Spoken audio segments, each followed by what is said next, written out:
Bonjour à tous et bienvenue sur la chaîne YouTube de France Minéraux. Je suis ravie de vous retrouver aujourd'hui pour vous parler de la séraphinite. Alors la séraphinite, elle se compose d'aluminosilicate de magnésium et de fer et on retrouvera des gisements de séraphinite exclusivement en Russie à proximité du lac Baïkal. En termes de couleur, on retrouvera principalement du vert clair, du vert brun et de manière très rare, du rouge. En termes d'astrologie, c'est une pierre qui correspond parfaitement au Taureau et Sagittaire, et en termes de chakra, c'est une pierre que l'on associera au chakra coronal, le chakra du cœur et au chakra du troisième œil. Comme d'habitude, je tiens à vous rappeler que la lithothérapie ne remplace pas une expertise médicale et que si vous souffrez d'un quelconque problème de santé, nous vous encourageons vivement à consulter un médecin. Toutefois, la lithothérapie pourra vous servir de béquille tant sur le plan psychologique que physique, spirituel ou encore émotionnel. Alors en termes de vertus en lithothérapie, on va commencer par les vertus psychologiques, émotionnelles, spirituelles, et on fera les vertus physiques après, comme d'habitude. Enfin, je dis comme d'habitude, mais c'est vrai qu'avant on faisait les vertus physiques en premier. C'est quelque chose que j'ai percuté il n'y a pas longtemps. Voilà, moi je trouve ça plus sympa de faire dans cet ordre-là. N'hésitez pas à m'envoyer vos remarques à ce sujet. Alors, la séraphinite, c'est une pierre que l'on pourra utiliser en pendentif, en guise de talisman, notamment au niveau du soin énergétique et émotionnel, puisque c'est une pierre qui va vraiment capter les énergies émotionnelles qui sont enfouies au plus profond de notre être, tout simplement.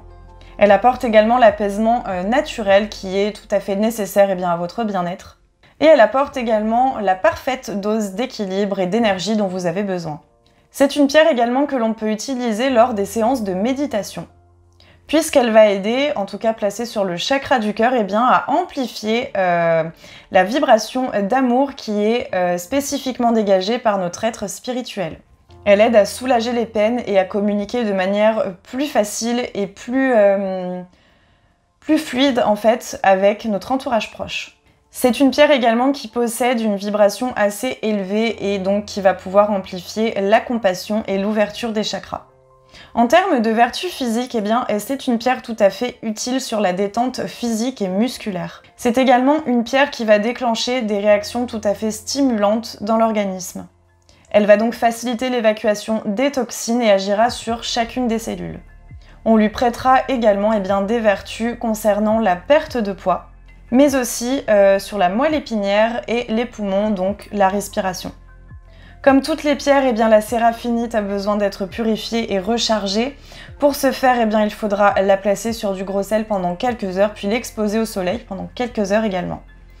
Alors, en termes d'expérience personnelle, c'est une pierre dont les vertus... Alors, vous remarquerez que cette vidéo est peut-être un petit peu plus courte qu'à l'habitude, puisqu'en effet, c'est une pierre qui ne possède pas énormément de vertus. En tout cas, si on les liste, c'est pas des vertus...